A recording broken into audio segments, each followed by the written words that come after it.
जाइए नियुक्ति प्राधिकारी महोदय जी के पास, स्मारक समिति अध्यक्ष महोदय जी के पास कि ये हमारे कर्मचारी, हमारे भाई बंधु 32 दिनों से धरना स्थल पर बैठे हैं, अपनी जायज मांगों को लेकर के बैठे हैं। ये मांगे, ये शासनादेश आप तत्काल निर्गत करें, नहीं तो हम भी कल से वहां पर धरना स्थल पर बैठने जा रहे हैं।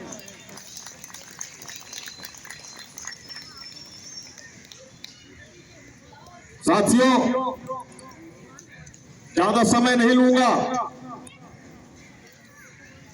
इसी के साथ समापन भी करना चाहूंगा, क्योंकि इस कड़कड़ाहट ठंड में आप लोगों को निरंतर साथ सहयोग, कंधे से कंधा मिलाकर आप लोग हमारे साथ डटे हुए हैं। इसलिए मैं आप लोगों का हृदय दिल से धन्यवाद करूंगा और आगे भी अपेक्षा करूंगा कि आप सभी साथीगण समय से और अधिक से अधिक संख्या बल के साथ धरना स्थल पर उपस्थित हो और उम्मीद भी करना कि जितने भी कर्मचारी भाइयों का वेतन कटा है उसको हम निर्गत कराने का पूरा प्रयास करेंगे, क्योंकि यह कृत्य बहुत ही निंदनीय है और जिन भी कर्मचारियों का सस्पेंशन या नोएडा बादलपुर स्थानांतरण किया गया है, जो हमारे साथ है, जो नहीं है, हम पूरा प्रयास करेंगे कि इसको खत्म करवाया जाएगा। आपके संघर्षों की, आपकी मूल मांगों की निरंतर आप सभी के सहयोग से जारी रहेगा और तब तक जारी रहेगा जब तक हमारी मांगों पर शासनादेश नहीं निर्गत हो जाते हैं। बस इतना ही कहना चाहूंगा और 10 मिनट के लिए आप लोगों से निवेदन करूंगा कि आप लोग बैठ जाएं, हमारा सहयोग दें। एक बार मेरे साथ आवाज से आवाज मिलाकर साथ देंगे। आवाज दो, कर्मचारी एकता, कर्मचारी एकता, हमारी मांगे पूरी हो, हमारी मांगे पूरी हो, कर्मचारी एकता, आवाज दो,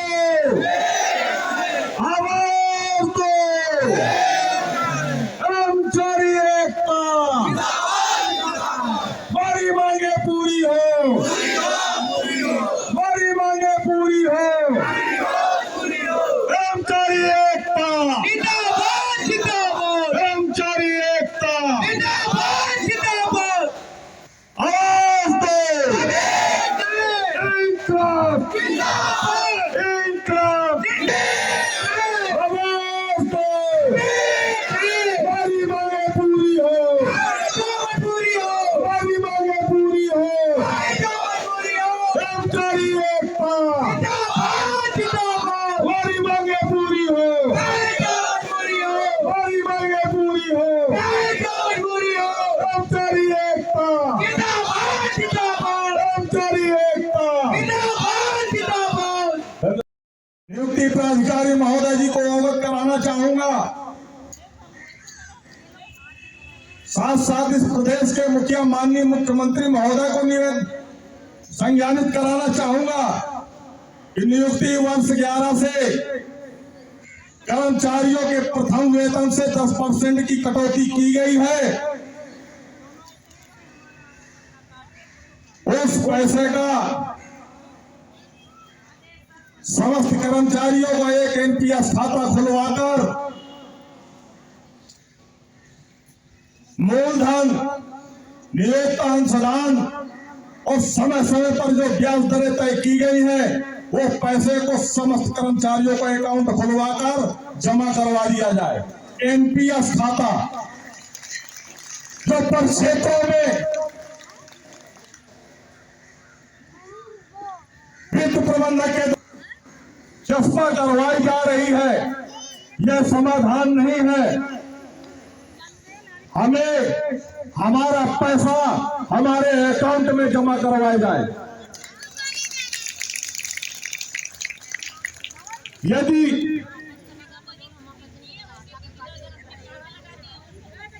कटा हुआ पैसा 2011 से 2023 तक जो लगभग 800 करोड़ की धनराशि है वो सुरक्षित है तो उसको जमा करवाया जाए। और यदि असुरक्षित है तो मैं चाहता हूं माननीय मुख्यमंत्री महोदय इस बात को संज्ञान में ले, चाहे उसमें सम्मिलित हमारे वित्त प्रबंधक महोदय हो या बीएसिंग AA हो या नियुक्ति प्राधिकारी महोदय हो या स्मारक समिति अध्यक्ष स्वयं क्यों न हो, ये अगर दोषी पाए जाते हैं तो माननीय मुख्यमंत्री महोदय से निवेदन करना चाहूंगा इसकी रिकवरी करवाएं और दोषी पाए जाने वाले अधिकारियों के प्रति कठोर से कठोर कार्रवाई भी होनी चाहिए। हम इस कलकत्ता के खंड में आज 32 दिनों से यहां पर बैठे हैं। हमें शौक नहीं है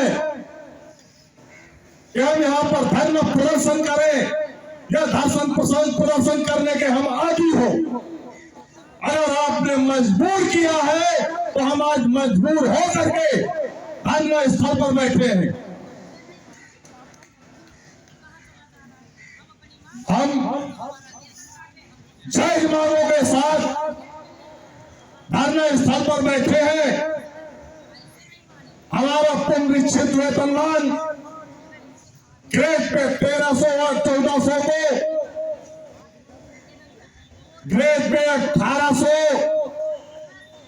1220,200 का स्केल दिया जाए, क्योंकि अब प्रदेश में और देश की इस महंगाई में हम लोग अपने बच्चों का जीवन यापन या अपना स्वयं का जीवन यापन, बूढ़े माँ बाप का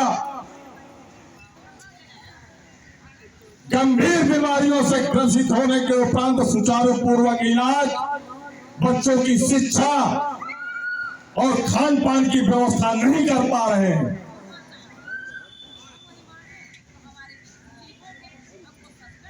हम लोगों को सवेतन चिकित्सा अवकाश का भी लाभ दिया जाए, क्योंकि अब तक जो हमारे 170 कर्मचारी भाई खत्म हुए हैं, यह भी बताना चाहूंगा महोदय को, इस धरना स्थल पर बैठे हुए 32 दिनों के बीच में स्मारक समिति के 3 कर्मचारियों की आकस्मिक मृत्यु हुई है। स्मारक समिति में मृत कार्मिकों की संख्या बहुत ही तेजी से बढ़ रही है और उसका कारण है सवेतन चिकित्सा प्रतिपूर्ति नहीं की जा रही। इतने कम वेतन में वो अपना सुचारू पूर्वक इलाज 100 चिकित्सा के अभाव में खत्म हुए हैं, जो समय से उनको इलाज नहीं मिल पाया है।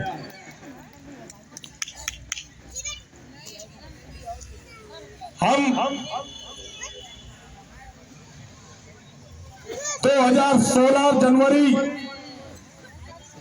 इस 7वें वेतन आयोग का गठन हुआ, आदेश निर्गत हुए, लेकिन इस मानक समिति के लिए 7वें वेतन आयोग का भी लाभ नहीं दिया गया।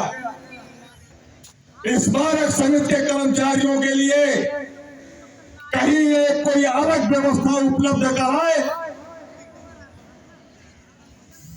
जहां पर बाजार में 80 रुपए में पाव भर लहसुन मिलता है, इस मानक समिति को 10 रुपए पाव में लहसुन उपलब्ध करवाए।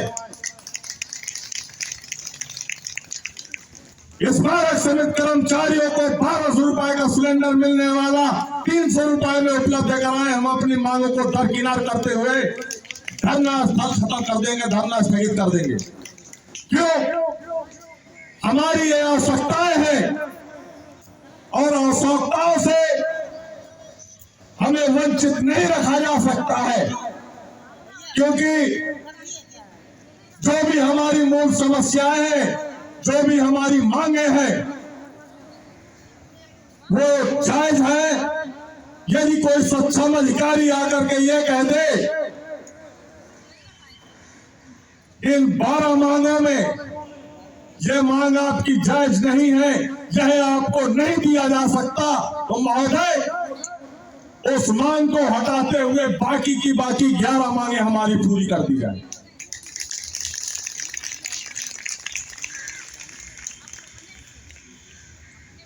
यह भी बताना चाहूंगा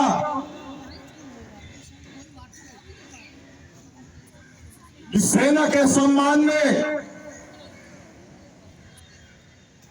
6 जनवरी से अपनी मांगों को दरकिनार करते हुए डॉक्टर भीमराव अंबेडकर सामाजिक परिवर्तन स्थल आंतरिक क्षेत्र में सुचारू पूर्वक कार्य चालू करवाया गया, जो कि पूर्व से ही 30 दिसंबर से हमारा आंशिक रूप से कार्य बहिष्कार रहा। लेकिन हमने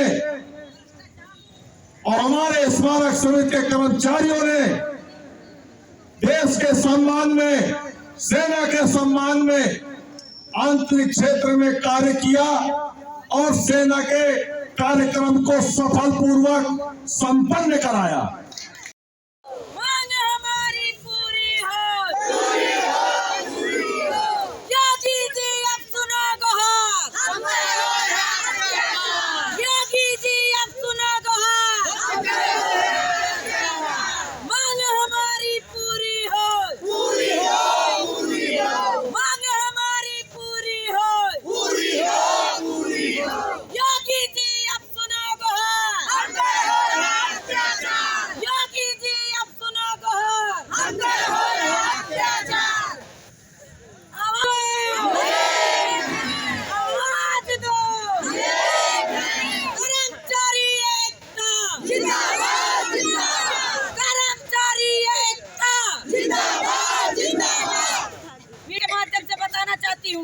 हम लोग का वेतन काट लिया गया काम करते हुए और धरना संपूर्ण तरह से कर रहे हैं। हमारा वेतन दिसंबर का पूरा काट लिया गया, आधा वेतन काट के दे दिए। कहाँ का न्याय है, कहाँ का गुहार है, ये हमको बताएं, हमको जवाब दें। हम ऐसे अब नहीं मानेंगे, हम पे अत्याचार कर रहे हैं, इसीलिए कह रहे हैं योगी जी अब सुनो गुहार, योगी जी अब सुनो गुहार। धन्यवाद। जय श्री राम, जय भीम, जय भीम। साथियों,